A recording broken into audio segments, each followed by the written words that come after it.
সুখ সম্পদের মধ্যে থাকে না, সোনায় নয়, সুখ আত্মায় বাস করে। Welcome dear student. আজকে আমরা ক্লাস 10-এর তোমাদের এই তাপীয় ঘটনাসমূহ এই চ্যাপ্টারটির পার্ট 5 নিয়ে আলোচনা করব। আমরা পার্ট 4-এ তোমাদের কিছু ম্যাথ নিয়ে আলোচনা করেছিলাম। তো আজকের টপিকে আমাদের যে মূল বিষয়টি রয়েছে, আমরা শুরু করেছিলাম কি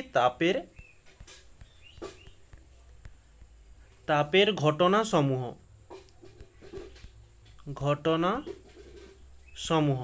তোমাদের পূর্বে একটু কি আলোচনা হয়েছে সেটা একটু বলে দিই।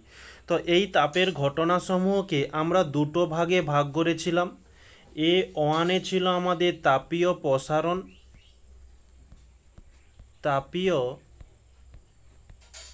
প্রসারণ এবং A2-তে ছিল আমাদের যে তাপের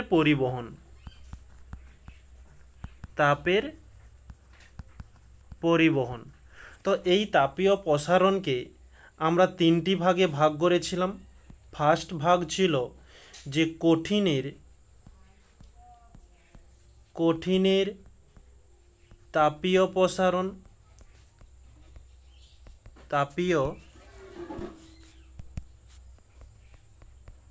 প্রসারণ।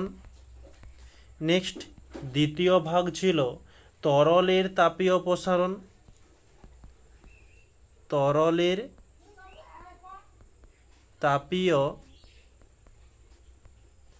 প্রসারণ এবং 3 নম্বর পার্ট ছিল আমাদের গ্যাসীয় তাপীয় প্রসারণ, যেখানে আমরা এই কঠিনের তাপীয় প্রসারণকে আবারও তিনটি ভাগে ভাগ করেছিলাম। আমাদের এতে ছিল রৈখিক বা দৈর্ঘ্য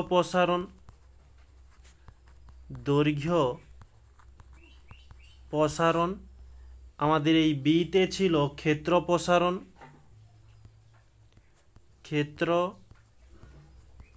প্রসারণ। সিতে আছে যে আয়তন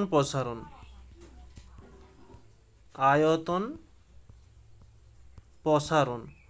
তো আমরা এর আগে এই রৈখিক বা দৈর্ঘ্য প্রসারণ এখানে থিওরি ক্লাসটা কমপ্লিট করেছিলাম। তো এখানে কয়েকটা সূত্র জেনেছিলাম যে আলফা সমান L2 - L1 by L1 into T2 - T1, এই সমীকরণটা। তো এই সমীকরণ থেকে আর একটা রূপ ছিল L2 সমান L1 ইন্টু 1 ইন্টু আলফা ডেলটিটা হচ্ছে এই T2 - T1 এই সমীকরণ। আরও একটা সমীকরণ আমাদের ছিল যে আলফা 1 সমান 5/9 আলফা সি সমান 5/9 আলফা কে। এই তিনটে সমীকরণ দিয়ে আমরা গতকাল যেসব ম্যাথগুলো এসে থাকে সে ম্যাথগুলো নিয়ে আলোচনা করেছি। আর আজকে আমাদের মূল টপিক হচ্ছে এই ক্ষেত্র প্রসারণ গুণাঙ্ক। এই ক্ষেত্র প্রসারণের মধ্যেই আমরা ক্ষেত্র প্রসারণ গুণাঙ্কও জানব। তাহলে আমরা নেক্সট পরবর্তীতে তাহলে হেডিং দিচ্ছি যে বি, আমাদের বিতে বলছে যে কঠিন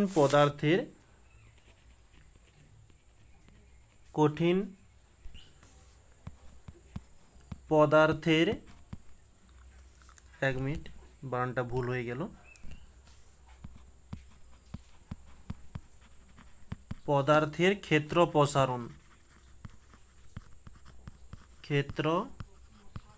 প্রসারণ একে আমরা ইংলিশে বলে থাকি যে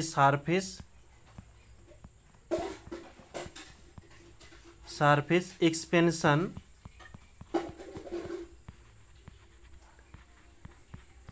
এক্সপেনশন অফ সল্ট। ওকে, তো কঠিন পদার্থের ক্ষেত্র প্রসারণ জিনিসটা কি সেটা তোমাদের একটু বুঝিয়ে দিই। আগে একটু চিত্র সাহায্যে বোঝার চেষ্টা করব। ধরলাম কঠিন পদার্থ একটি পাতলা পাত নিলাম। ওকে,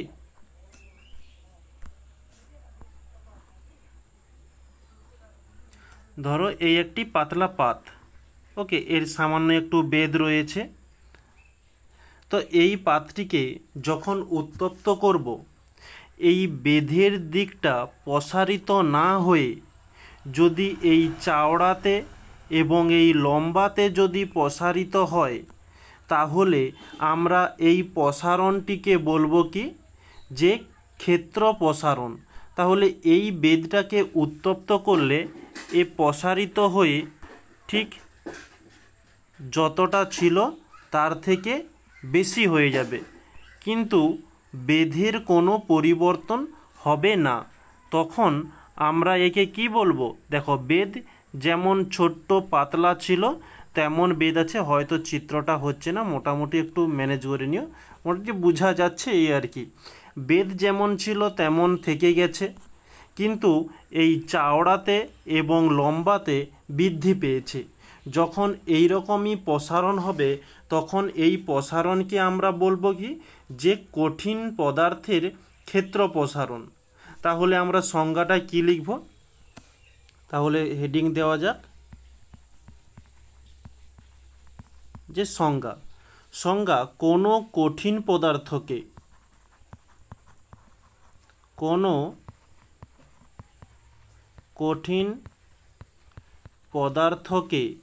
যেমন কঠিন পদার্থ কি, যে পাতলা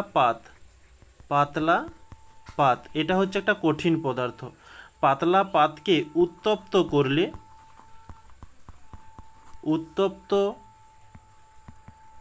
করলে বেধের তুলনায়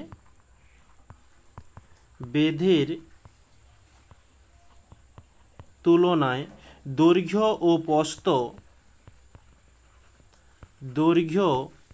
ও প্রস্থ, বা একে আমরা কি বলতে পারি, যে ক্ষেত্রফল তথা ক্ষেত্রফল। দৈর্ঘ্য ইন্টু প্রস্থ করলে ক্ষেত্রফল হয়, তাই বলা হচ্ছে যে ক্ষেত্রফল বেশি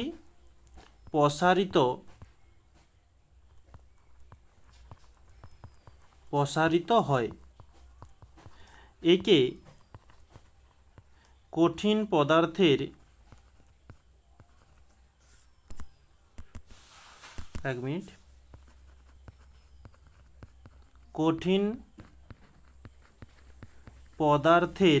ক্ষেত্র প্রসারণ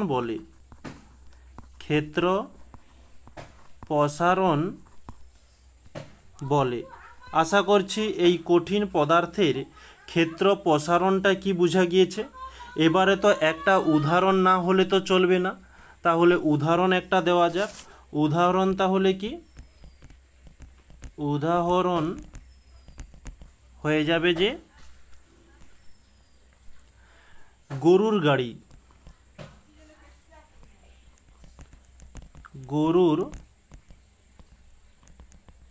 গাড়ির কাঠের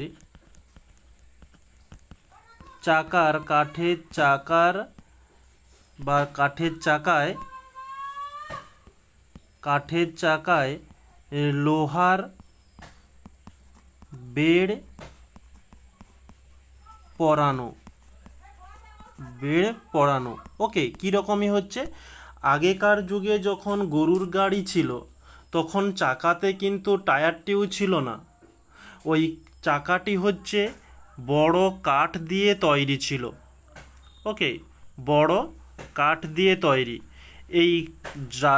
এই চাকাটি যখন রাস্তা দিয়ে যাবে তখন কাঠটা ক্ষয়ে যাওয়ার ফলে, ক্ষয়ে যেতে পারে, এই কারণে এর চারপাশে একটা পাতলা লোহার বেড় দেওয়া হয়। ওকে, পাতলা লোহা পরানো হয়। আর ওই লোহাটিকে পরানোর পূর্বে ওই লোহাটিকে আগে উত্তপ্ত করা হলো, তো ওটি ক্ষেত্র প্রসারণ হয়ে যায়। ক্ষেত্র প্রসারণ হয়ে গেলে ওটা চাকার মধ্যে ভালো করে বসিয়ে দেওয়া হয়, আর ওই লোহাটা পরবর্তীতে ঠান্ডা পেয়ে কাঠের সঙ্গে আরও শক্তভাবে এঁটে যাবে। তাহলে আমাদের যে উদাহরণটা দেওয়া হলো, যে গরুর গাড়ির কাঠের চাকায় লোহার বেড় পরানো, যদি বলা হয় পরানো হয় কেন, তাহলে এর উত্তরটা একটু বিশ্লেষণ করে আমাদের দিতে হবে। তাহলে আমরা এখানে কারণ বলে লিখতে পারি। তো এটা তোমাদের 2 নম্বরের ব্যাখ্যামূলক কোশ্চেন দিয়ে দিতে পারে যে গরুর গাড়ির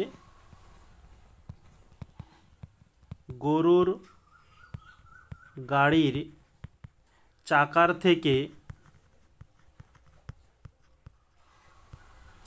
থেকে লোহার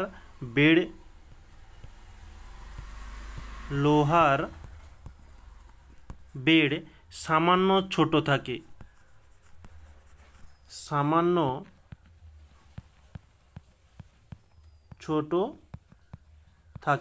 এই যে আমাদের গরুর গাড়ির চাকার যে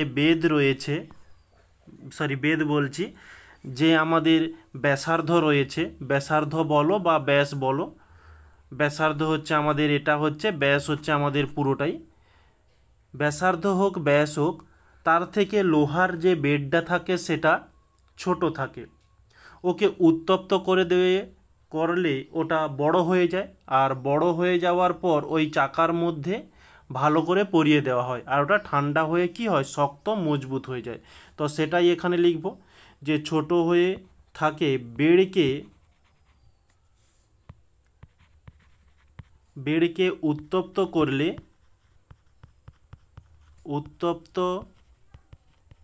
করলে ক্ষেত্রফল প্রসারিত হয়। ক্ষেত্রফল প্রসারিত হলে চাকার মধ্যে পরানো হয়। বেড় শীতল হয়ে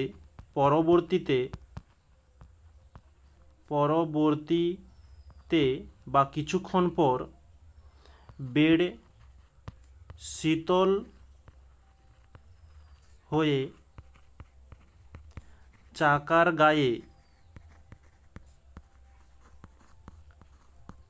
গায়ে ভালোভাবে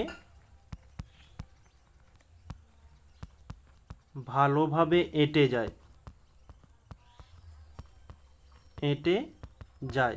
ওকে, এই কারণেই আমাদের এই ক্ষেত্র প্রসারণ হিসাবে এই উদাহরণটা খুব সুন্দর একটা উদাহরণ। তোমাদের এই উদাহরণটা ব্যাখ্যামূলকভাবে দিতে পারে। এবারে নেক্সট পরবর্তী আমাদের যেটা আলোচনার বিষয়, যে এই ক্ষেত্র প্রসারণ একটা নির্ভরশীলতা আছে, যে কিসের ওপর নির্ভর করে। তাহলে আমরা এখানে হেডিং দিব যে নির্ভরশীলতা। এই ক্ষেত্র প্রসারণ কোন কোন বিষয়ের ওপর নির্ভর করে। এই কঠিনের, তাহলে আমরা এখানে লিখি যে কঠিনের ক্ষেত্র প্রসারণ 3টি বিষয়ের ওপর নির্ভর করে। 3টি বিষয়ের উপর নির্ভর করে। এবারে 3টি বিষয় কি কি? আমাদের 1 নম্বরে রয়েছে যে প্রাথমিক ক্ষেত্রফল। প্রাথমিক ক্ষেত্রফলের ওপর ক্ষেত্র প্রসারণ কিভাবে নির্ভর করে? যে উষ্ণতা বৃদ্ধির পাল্লা স্থির থাকলে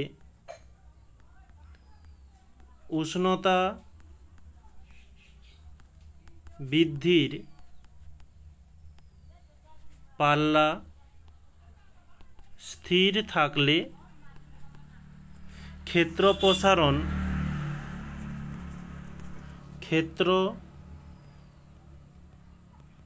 প্রসারণ কঠিন পদার্থটির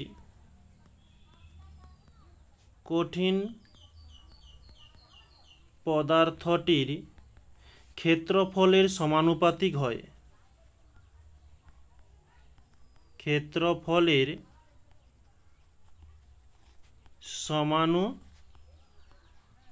হয়। ওকে, এভাবে প্রাথমিক ক্ষেত্রফলের ওপর নির্ভরশীল। ঠিক যেমন তোমাদের দৈর্ঘ্য প্রসারণ পড়ানো হয়েছিল, ঠিক একই রকমের এখানেও আগেরটাও ঠিক ছিল আমাদের এই প্রাথমিক ক্ষেত্রফলের ওপর মানে প্রাথমিক দৈর্ঘ্যের ওপর নির্ভরশীল ছিল, এখানে হচ্ছে প্রাথমিক ক্ষেত্রফল। তোমাদের সেখানে পড়ানোর সময় বলেছিলাম প্রায় পুরোটা সেম রয়েছে। একটা ক্লাস বুঝতে পারলে তোমাদের প্রত্যেকটা ক্লাস জলের মতো হয়ে যাবে। সেখানে শুধু দৈর্ঘ্য ছিল, এখানে আমাদের দৈর্ঘ্যের পরিবর্তে ক্ষেত্রফল শব্দটি চলে এসছে। নেক্সট দ্বিতীয় নম্বর পয়েন্ট কি, যে উষ্ণতা বৃদ্ধি।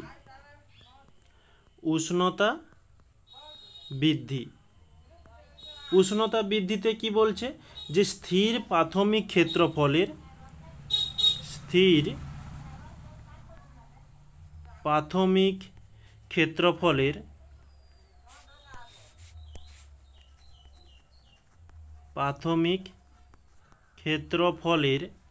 ক্ষেত্রে কঠিন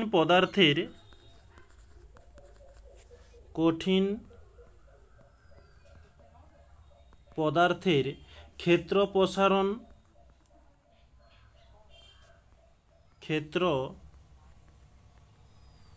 প্রসারণ পদার্থটির উষ্ণতা বৃদ্ধির সমানুপাতিক। পদার্থটির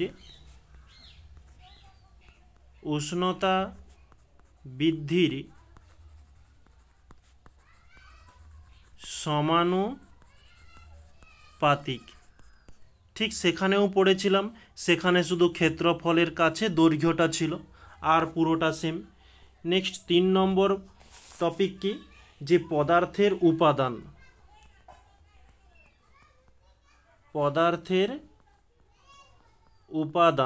তো তোমাদের সেখানে পদার্থের উপাদানে একটা উদাহরণ দিয়েছিলাম, আশা করছি মনে আছে, যে বলছিলাম প্লাস্টিক এবং লোহাকে যদি উত্তপ্ত করা হয় তাহলে কোন পদার্থটি বা কোন উপাদানের প্রসারণ সব থেকে বেশি হবে? অবশ্যই প্লাস্টিক।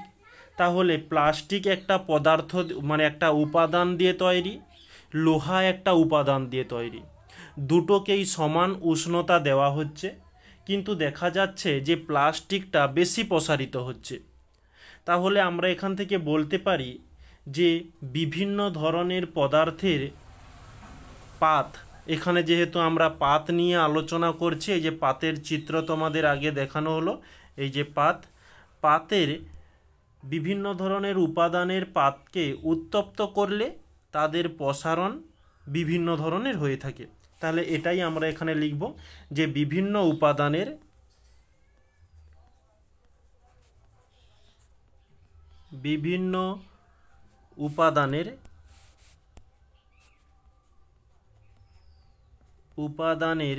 তৈরি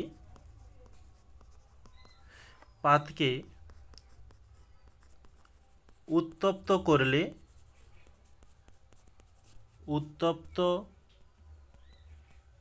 করলে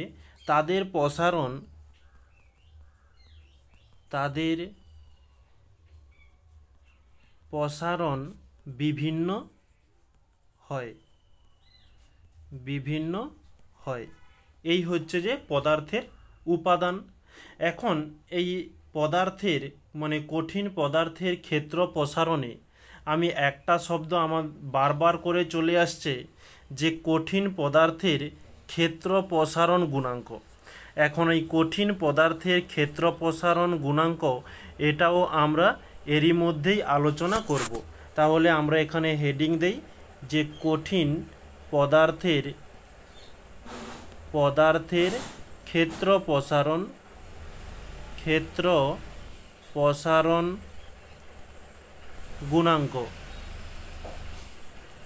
গুণাঙ্ক একে আমরা ইংলিশে কি বলে থাকি? Coefficient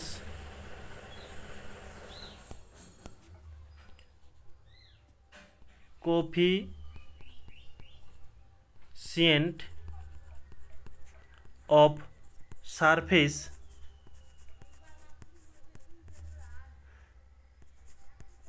surface expansion of expansion of solid. Okay, তো এই কঠিন পদার্থের ক্ষেত্র প্রসারণ গুণাঙ্ক এবং কঠিন পদার্থের ক্ষেত্র প্রসারণ এই দুটোর সংজ্ঞা প্রায় একই রকমের, শুধু একটু পার্থক্য। এবারে পার্থক্যটা কি, সেই পার্থক্যটা তোমাদের সংজ্ঞাটা লিখে দেওয়ার পর তোমরা নিজেরাই বুঝতে পারবে। ওকে, পার্থক্যটা ধরো আমি এখানে বোঝানোর চেষ্টা করি। ধরো একটা পাত নেওয়া হয়েছে, এই একটি পাতকে যদি 1 ডিগ্রি সেলসিয়াস উষ্ণতা দেওয়া হয়, ধরো এই পাতটি ছিল আগে 0 ডিগ্রি সেলসিয়াস, এই 0 ডিগ্রি সেলসিয়াসে পাত্রীর ক্ষেত্রফল এই যে রয়েছে চিত্রতে, 0 ডিগ্রি থেকে যদি 1 ডিগ্রি সেলসিয়াস বৃদ্ধি করা হয় তাহলে এর ক্ষেত্রফল ধরলাম 1 মিটার স্কয়ার ছিল, এটা বৃদ্ধি পেয়ে হয়েছে 2 মিটার স্কয়ার। তাহলে 1 বৃদ্ধি করতে একক ক্ষেত্রফল বৃদ্ধি পেয়েছে। আরেকবার বলছি, উষ্ণতা 1 ডিগ্রি বৃদ্ধি করলে একক ক্ষেত্রফল বৃদ্ধি পায়। আর যেই বৃদ্ধিটা হয় এই বৃদ্ধিটাকেই আমরা বলবো কি, কঠিন পদার্থের ক্ষেত্র প্রসারণ গুণাঙ্ক। যারা আমার এই কথাটা বুঝতে পারোনি তাদের জন্য ভাষাটা আমি লিখে দিচ্ছি, ভাষাটা পড়ে তোমরা আশা করছি বুঝতে পারবে যে কোনো কঠিন পদার্থের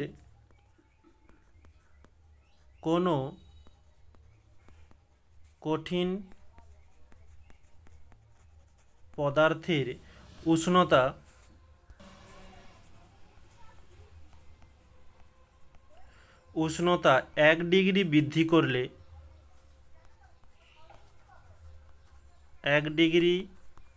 বৃদ্ধি করলে এর পৃষ্ঠতলের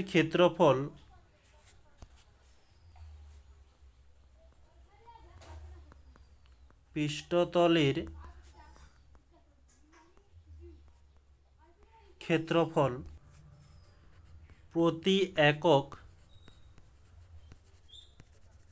বৃদ্ধি হয় তাকে ওই কঠিনের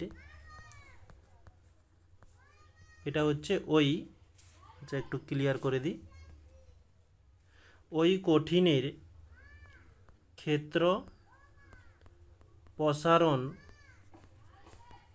গুণাঙ্ক বলে।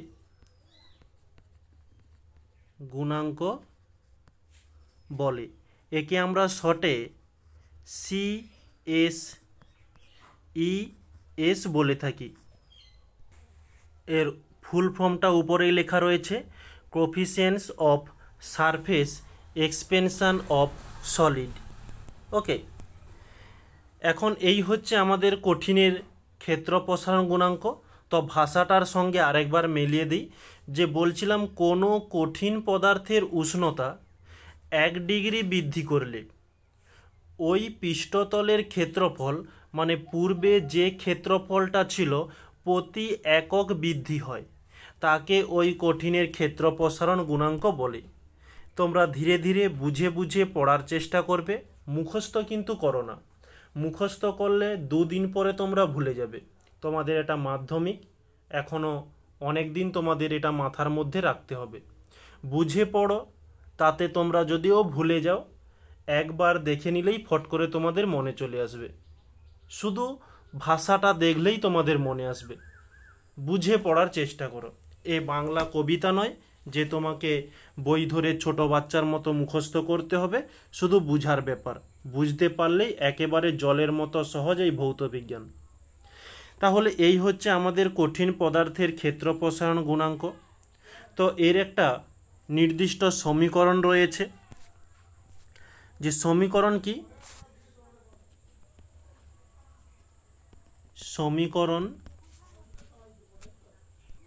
তো সমীকরণটি প্রমাণ করার জন্য আমাদের এখানে কিছু ধরে নিতে হবে। যে ধরি T1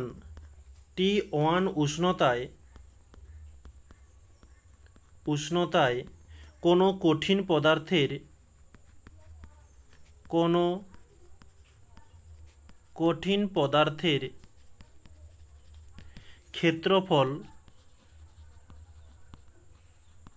ক্ষেত্রফল A1। ওকে, উষ্ণতা বৃদ্ধি করলে এবং উষ্ণতা বৃদ্ধি করলে T2 হলো। তাহলে T2 উষ্ণতায় ওই কঠিন পদার্থের ক্ষেত্রফল প্রসারিত হয়ে ধরলাম A2 হয়েছে। তাহলে এখানে লিখব উষ্ণতা বৃদ্ধি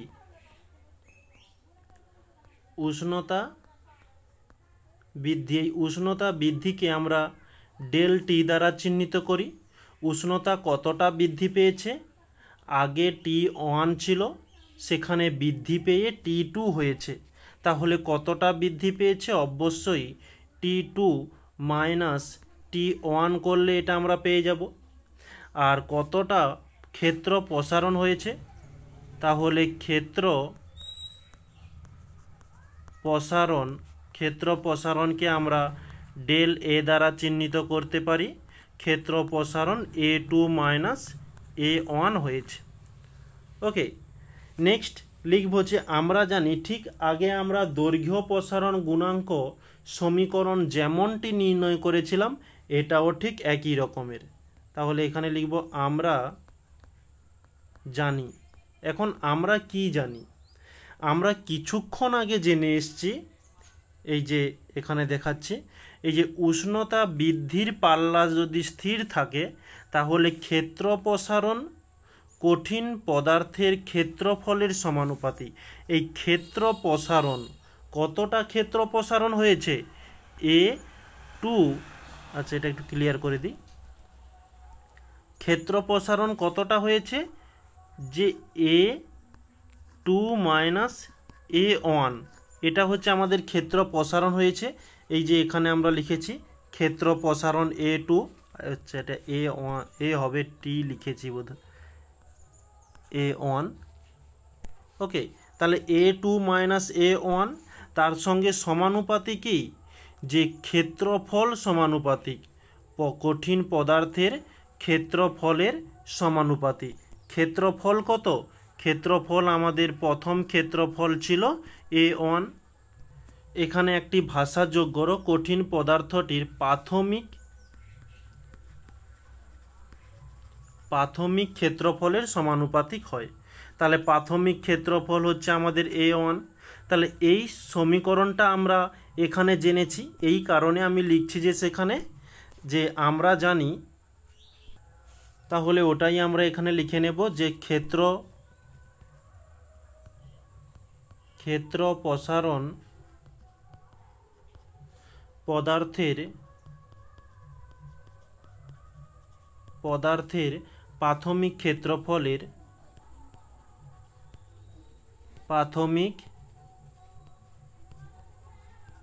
ক্ষেত্রফলের সমানুপাতিক। তাহলে সমীকরণটা কি, যে A2 মাইনাস A1 সমানুপাতিক A1। এবার নেক্সট পরবর্তীতে সেই উপাদানেই নিয়ে যাই তোমাদের। এই যে স্থির প্রাথমিক ক্ষেত্রফলের ক্ষেত্রে কঠিন পদার্থের ক্ষেত্র প্রসারণ, এখানে তাহলে A2 মাইনাস A1 ক্ষেত্র প্রসারণ হয়েছে প্রাথমিক উষ্ণতা বৃদ্ধির সমানুপাতিক। প্রাথমিক বলছি, সব মিস্টেক হয়ে গেল, যে পদার্থটির উষ্ণতা বৃদ্ধির সমানুপাতিক। তাহলে উষ্ণতা বৃদ্ধি কতটা হয়েছে, T2 মাইনাস T1। এটাই তো তোমাদের সেখানে লিখিয়েছিলাম যে উষ্ণতা বৃদ্ধি, এই যে উষ্ণতা বৃদ্ধি T2 মাইনাস T1। তাহলে এখানে আমরা কি লিখতে পারি, যে A2 মাইনাস A1 সমানুপাতিক T2 মাইনাস T1। এটাই তোমাদের এখানে ভাষা দিয়ে লিখেছিলাম। তো তোমাদের যখন লিখেছিলাম তখন বিশেষ একটা বুঝাইনি, কেন? কারণ এই দুটো একসাথে বোঝানোর জন্য স্কিপ করে গিয়েছিলাম, শুধু লিখে দিয়ে চলে গেছি। তাহলে এই দুটো সমানুপাতি, তাহলে এই উপরের সমীকরণ নিচের সমীকরণ আমরা এখান থেকে পেলাম। তাহলে নেক্সট পরবর্তীতে এখানেও তাহলে লিখে নেব যে ক্ষেত্র প্রসারণ, এটা হচ্ছে 1 নম্বর দিয়ে দাও, এটা হচ্ছে 2 নম্বর।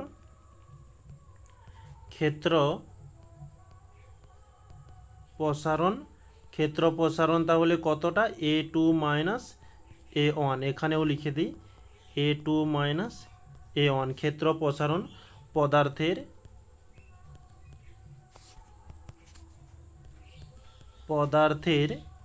উষ্ণতা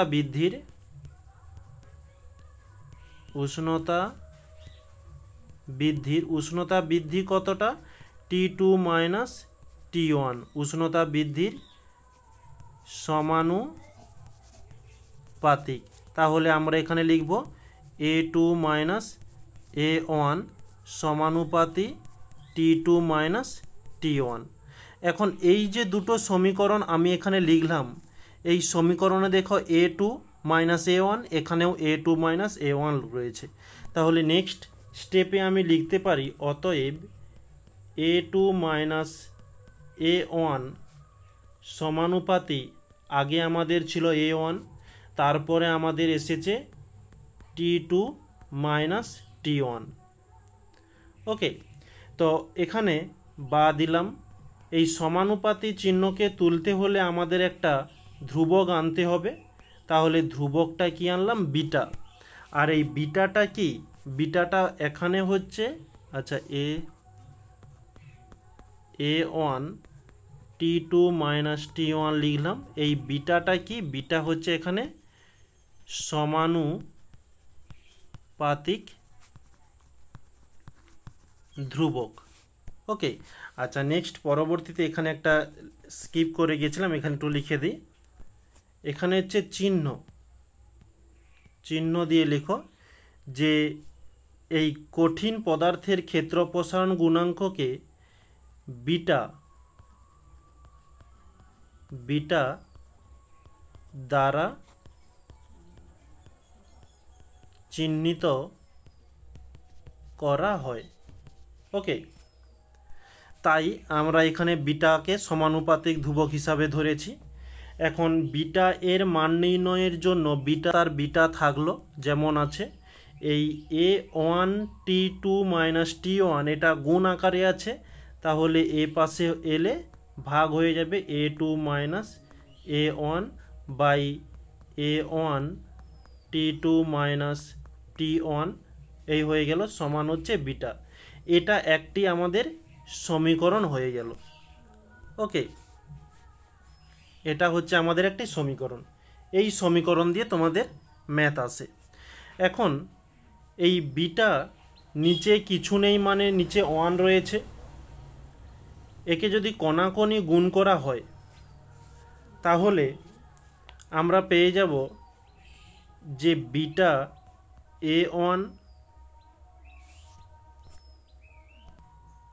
বা বিটা a1কে এ পাশে না লিখে আমি যদি সে পাশে লিখি তাহলে সুবিধা হবে। তাহলে এটা 1 গুণ করলে a2 মাইনাস a1 সমান, এদিকে এটা গুণ করলে, এই যে কণাকণি এটা গুণ করলে তাহলে কি হবে?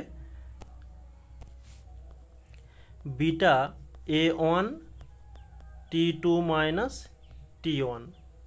ওকে, এখন বা থাকলো এই মাইনাস a1 যে রয়েছে, একে যদি আমি অপোজিটে আনি, এটা তাহলে প্লাস a1 হয়ে যাবে। তাহলে beta a1 T2 minus T1 plus a1। ওকে, তাহলে বাকে বা থাকলো, a2কে a2 থাকলো, সমান এখানেও a1 রয়েছে, এখানেও a1 রয়েছে। তাহলে যদি a1কে কমন নেওয়া হয়, a1 কমন নিলে তাহলে বিটা T2, এখানে হচ্ছে সেকেন্ড ব্র্যাকেট দিয়ে যাও, T2 minus T1 plus a1 চলে গেল, তাহলে কি থাকবে? কিছু নেই, মানে 1 রয়েছে, সেকেন্ড ব্র্যাকেট ক্লোজ করো। তাহলে আমরা এই লাইনটা এখানে পাচ্ছি।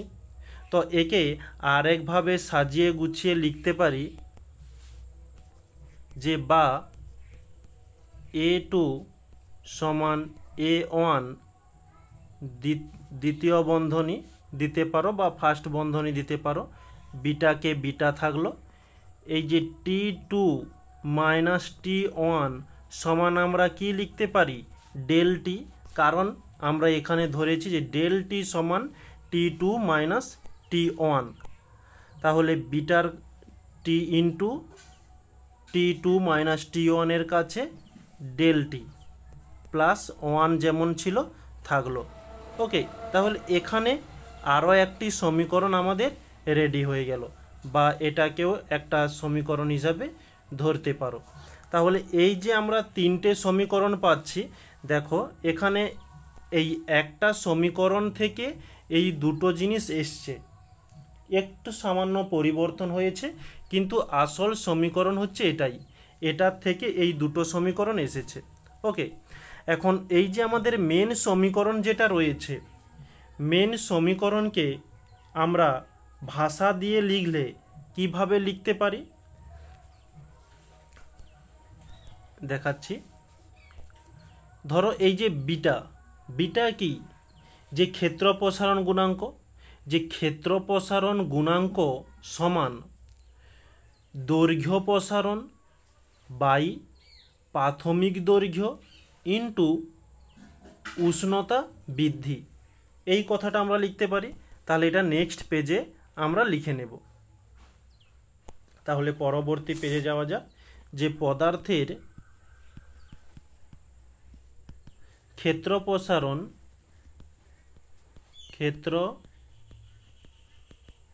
প্রসারণ গুণাঙ্ক বিটা সমান ক্ষেত্র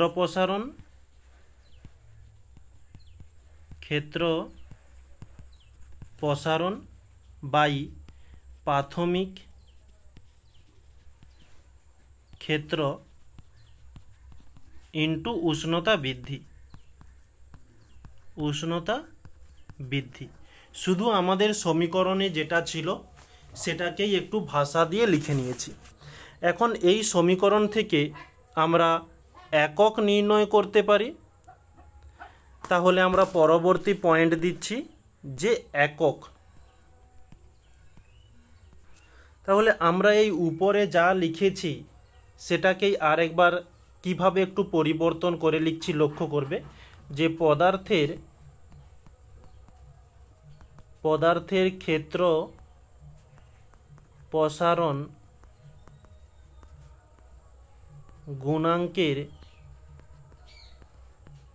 গুণাঙ্কের একক নির্ণয় করছি, এই কারণে একক দিয়েছি। আর ক্ষেত্র প্রসারণ, তাহলে ক্ষেত্র প্রসারণটা কি, ক্ষেত্রফলের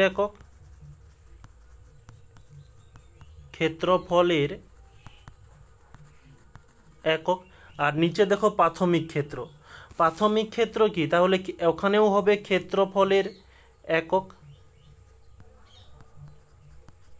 ক্ষেত্রফলের একক ইন্টু উষ্ণতা বৃদ্ধি। তাহলে উষ্ণতার একক,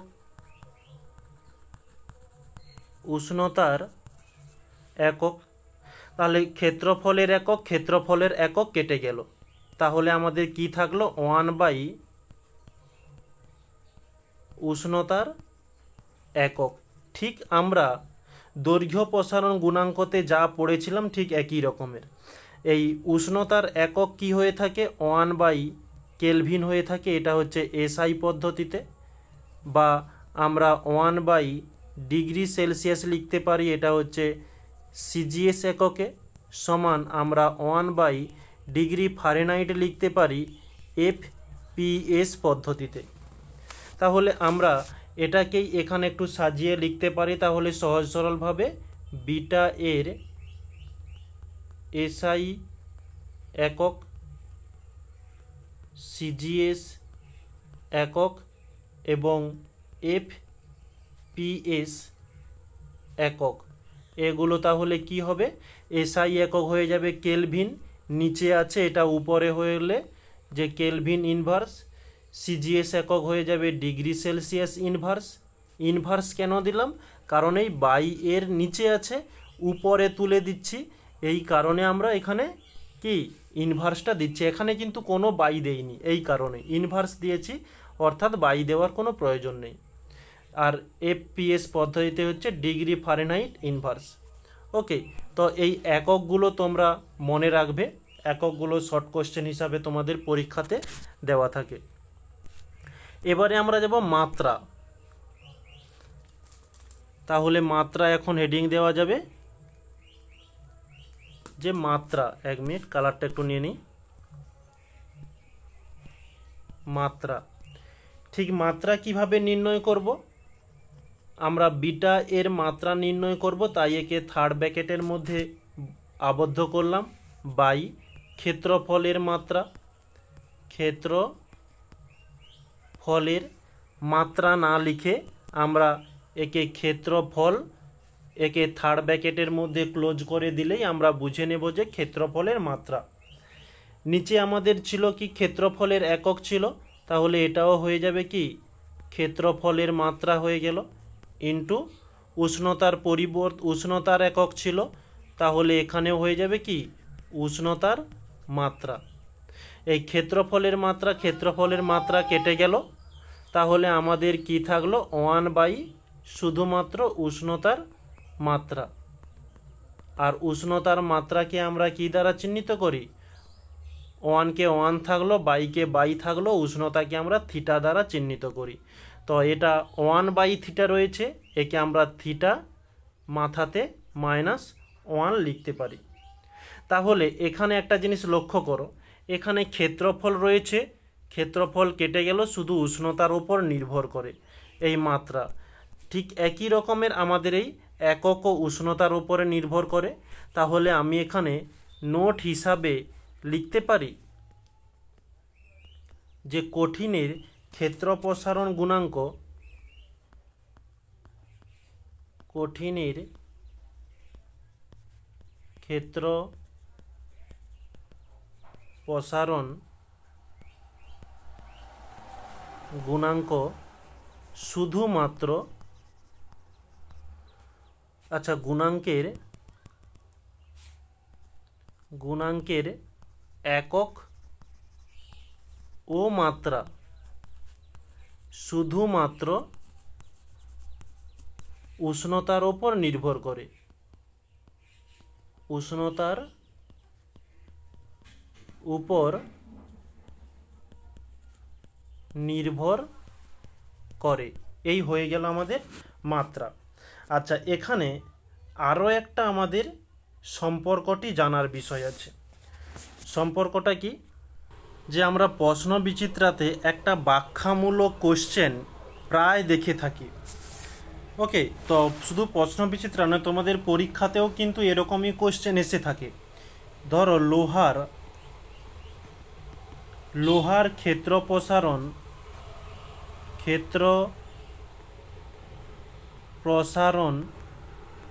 গুণাঙ্ক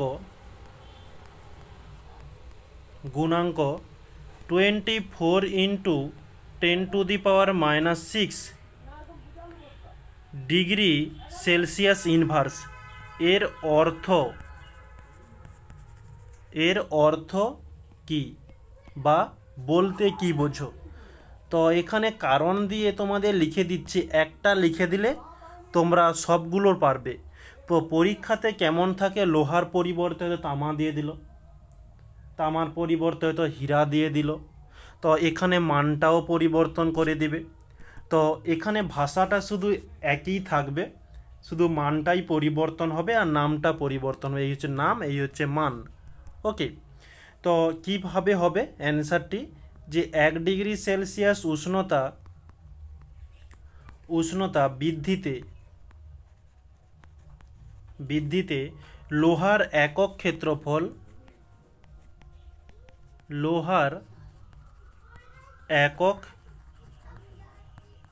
ক্ষেত্রফলের 24 × 10⁻⁻6 একক ক্ষেত্রফল বৃদ্ধি হয়। অর্থাৎ যে 1 ডিগ্রি সেলসিয়াস বৃদ্ধি করলে কতটা ক্ষেত্রফল বৃদ্ধি পাবে, 24 × 10⁻⁻6 বৃদ্ধি পাবে। বা একে আমরা আরেকভাবে লিখতে পারি কীরকমই, যে অর্থাৎ 1 সেন্টিমিটার স্কয়ার বা 1 মিটার স্কয়ার ক্ষেত্রফলের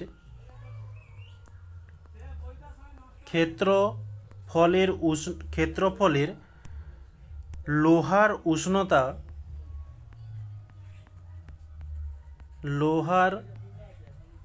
উষ্ণতা 1 ডিগ্রি বৃদ্ধি করলে 1 ডিগ্রি সেলসিয়াস বৃদ্ধি করলে যথাক্রমে 24 × 10⁻⁻6 সেন্টিমিটার স্কয়ার বা 24 × 10⁻⁻6 মিটার স্কয়ার ক্ষেত্রফল বৃদ্ধি পাবে। ক্ষেত্রফল বৃদ্ধি পাবে। ওকে, এই হচ্ছে আমাদের অ্যান্সার। তো তোমরা এই অর্থাতের আগেও শেষ করতে পারো, কোনো সমস্যা নেই। পুরোটা দিতে পারলে খুবই ভালো, না পারলে আরও ভালো। আর যদি না লিখতে পারো সে তো আরোই ভালো, হাত ব্যথা করবে না, চুপচাপ পরীক্ষাতে যাবে, বসে বসে ঘর আসবে। ওকে, আচ্ছা, এভাবে তোমাদের প্রশ্ন কিন্তু পরীক্ষাতে এসে থাকে। আচ্ছা, আর একটা আমাদের বিশেষ তথ্য হিসাবে দিয়ে দিই তোমাদের, এই যে একক কেলভিন, ডিগ্রি সেলসিয়াস ইনভার্স এবং ডিগ্রি ফারেনহাইট ইনভার্স, এদের মধ্যে একটা সম্পর্ক রয়েছে। সম্পর্কটা কি, যে সেলসিয়াস ফারেনহাইট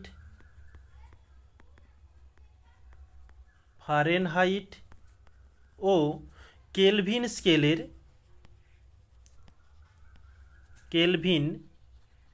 স্কেলের ক্ষেত্র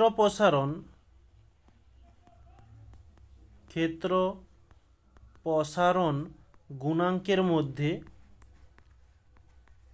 গুণাঙ্কের মধ্যে সম্পর্ক। ওকে, সম্পর্কটা কি, যে বিটা সি সমান 9/5 বিটা ফারেনহাইট সমান বিটা কেলভিন, এই হচ্ছে সম্পর্ক। এটাও তোমরা কিন্তু মাথার মধ্যে রাখবে। ওকে, এই হচ্ছে আজকে আমাদের কঠিন পদার্থের ক্ষেত্র প্রসারণ গুণাঙ্কের পুরো থিওরি ক্লাস। ওকে, তো এই হচ্ছে থিওরি। তোমাদের যদি ক্ষেত্র প্রসারণ থেকে যদি কোনো প্রশ্ন আসে তাহলে এর মধ্যেই আসবে, এর বাইরে কোনো প্রশ্নই আসবে না। তো তোমাদের এই চ্যাপ্টার থেকে যেমন 2 না 3টে সূত্র দেখিয়েছিলাম, সূত্রটা আরেকবার দেখিয়ে দিই। আচ্ছা, এটা হচ্ছে সম্পর্ক। এই যে সূত্র, তোমাদের এই সূত্র থেকে তোমাদের কিছু ম্যাথ এসে থাকে। ম্যাথটা কেমন আসে সেটা সাধারণত তোমাদের ম্যাথ হয়ে থাকে। ওকে, ম্যাথ হয়ে থাকে, কিন্তু তোমাদের এই পর্যন্ত মাধ্যমিকে কোনো ম্যাথ আসেনি। একটাই ম্যাথ এসেছিল, যেটা তোমাদের গতকাল ক্লাসে দেখিয়ে দিয়েছি। তবুও আগে থেকে একটু দেখে রাখো কেমনভাবে ম্যাথ এসে থাকে, আসলে তোমরা করতে পারবে। তো প্রশ্ন বিচিত্রাতে দিয়ে থাকে, কিন্তু তোমাদের মাধ্যমিকে এই পর্যন্ত কোনো ম্যাথ আসেনি। আচ্ছা, ম্যাথটি কি বলছে, 0 ডিগ্রি সেলসিয়াস উষ্ণতায় একটি ইস্পাত পাতের দৈর্ঘ্য ও প্রস্থ যথাক্রমে 50 সেন্টিমিটার এবং 8 সেন্টিমিটার। তাহলে এখানে 0 ডিগ্রি সেলসিয়াস দিচ্ছে, এটা হচ্ছে T1 এর মান 0 ডিগ্রি সেলসিয়াস। এখানে আমাদের দৈর্ঘ্য বলছে 50 সেন্টিমিটার এবং প্রস্থ বলেছে 8 সেন্টিমিটার। তারপরে বলছে 100 ডিগ্রি সেলসিয়াস উষ্ণতায় T2 সমান 100 ডিগ্রি সেলসিয়াস। তো পাত্রীর ক্ষেত্রফল বৃদ্ধি এর অর্থ হচ্ছে যে A2 - A1, এটাই তো ক্ষেত্রফল বৃদ্ধি, এটাই তো আমরা জেনেছি। তাহলে এটা বলছে কত, 0.88 সেন্টিমিটার স্কয়ার। এখানে বলছে যে ক্ষেত্র প্রসারণ গুণাঙ্ক কত। ক্ষেত্র প্রসারণ গুণাঙ্ককে আমরা কি দ্বারা চিহ্নিত করি? বিটা দ্বারা। বিটা সমান জিজ্ঞাসা চিহ্ন। আমাদের সমীকরণটা ছিল কি? সমীকরণ হচ্ছে যে বিটা সমান a2 minus a1 by a1 into t2 minus t1, এই সমীকরণটাই ছিল। এখন আমাদের দেখো বিটা এর মান তো নির্ণয় করতে হবে। a2 মাইনাস a1 এর মান আমাদের দেওয়া রয়েছে, কোনো সমস্যা নেই। a1 এর মান আমাদের দেওয়া নেই, তার পরিবর্তে আচ্ছা a1 এর মান দেওয়া নেই, এটা আমাদের বের করতে হবে t2 মাইনাস t1। এই যে আমাদের t2 রয়েছে, t1 রয়েছে, এটা আমরা মাইনাস করলেই এর মানটা আমরা পেয়ে যাব। তাহলে এখানে মানটা বের করে নিই।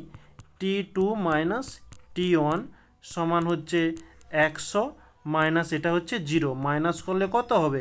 100ই থাকবে। কিন্তু a1 এর মানটা দেওয়া নেই, তার পরিবর্তে দেখো এক্সট্রা এই মানটা দেওয়া রয়েছে। আমাদের ক্ষেত্রফল বের করতে হবে a1, তার পরিবর্তে দৈর্ঘ্য আছে, প্রস্থ আছে। তাহলে ক্ষেত্রফলের সূত্র কি হয়ে থাকে? দৈর্ঘ্য ইন্টু প্রস্থ।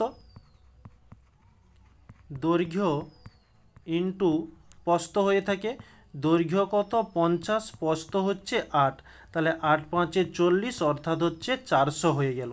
তাহলে আমাদের আর কোনো কঠিন বলে কিছু নেই অঙ্কটাতে, আমাদের সব মান এসে গেছে। মানটা বসিয়ে দিলেই আমাদের উত্তর কমপ্লিট। a1 মাইনাস a2 এর মান কত? 0.88 বাই a1 এর মান কত? 400 ইন্টু t2 মাইনাস t1 এর মান 100। এখানে পয়েন্ট রয়েছে, তুলে দিলে 100 চলে আসবে।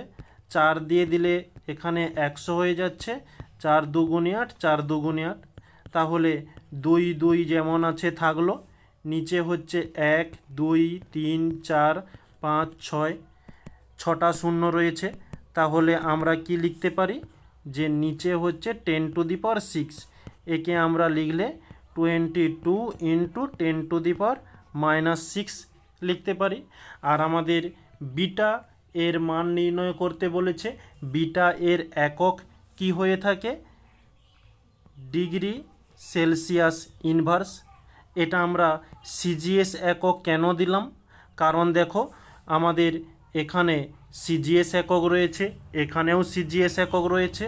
আমাদের প্রশ্নে যে মানগুলো দেওয়া রয়েছে প্রত্যেকটাই সিজিএস একক দেওয়া রয়েছে, তাই আমরা এখানে উত্তরের কাছেও সিজিএস একক লিখলাম। ওকে, এই হচ্ছে তাহলে আমাদের অ্যান্সার।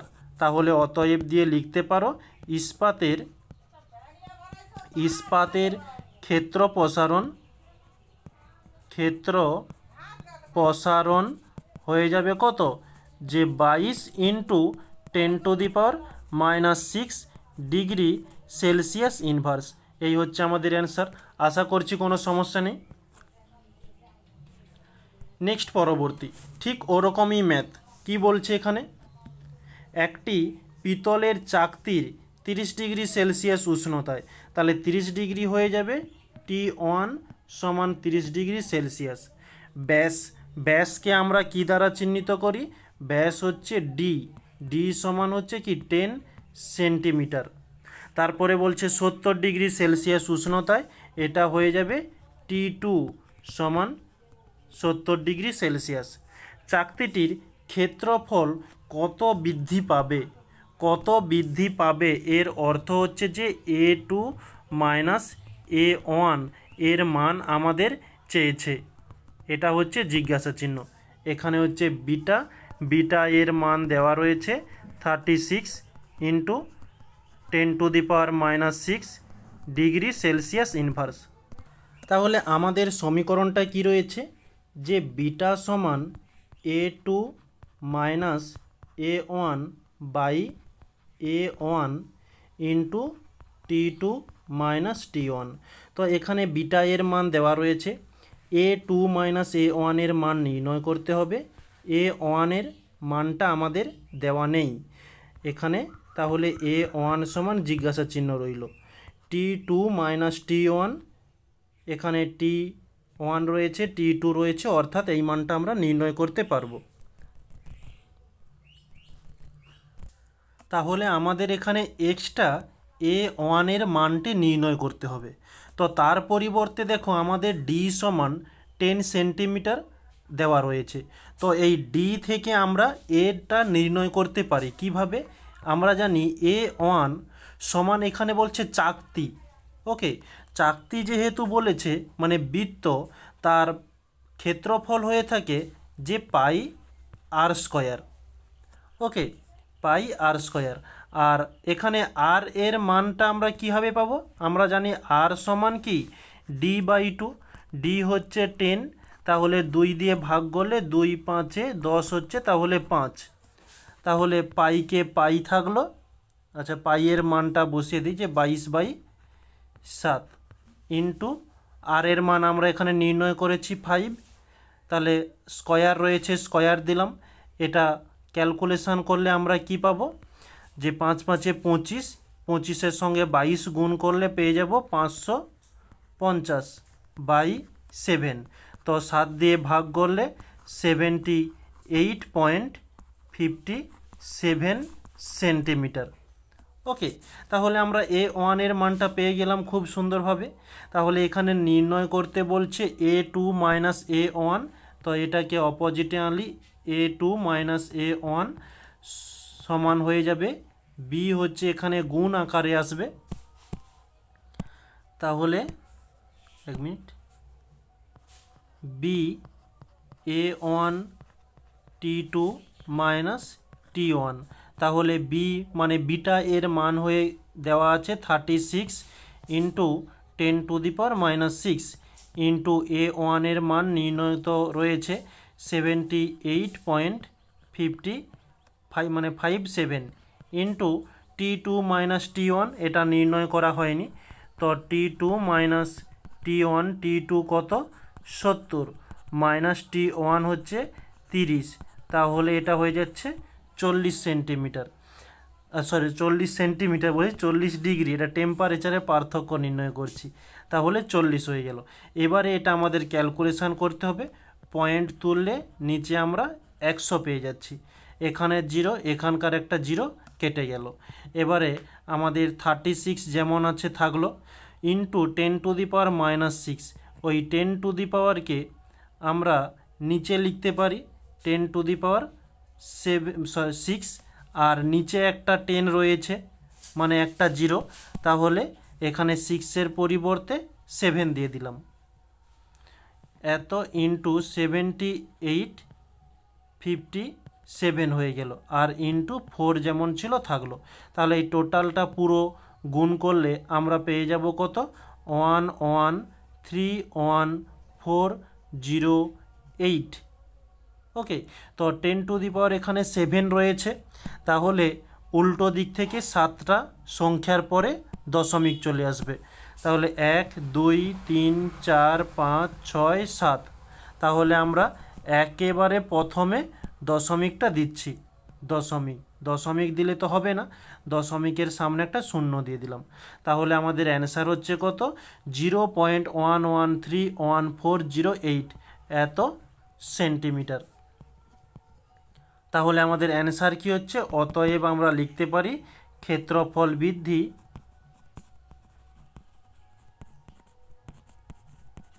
ক্ষেত্রফল বৃদ্ধি 0.1, শুধু 1 লিখে দাও বা 113 লিখে দাও, পিছনে এতগুলো সংখ্যা লেখার দরকার নেই, এত সেন্টিমিটার। এই হচ্ছে আমাদের অ্যান্সার।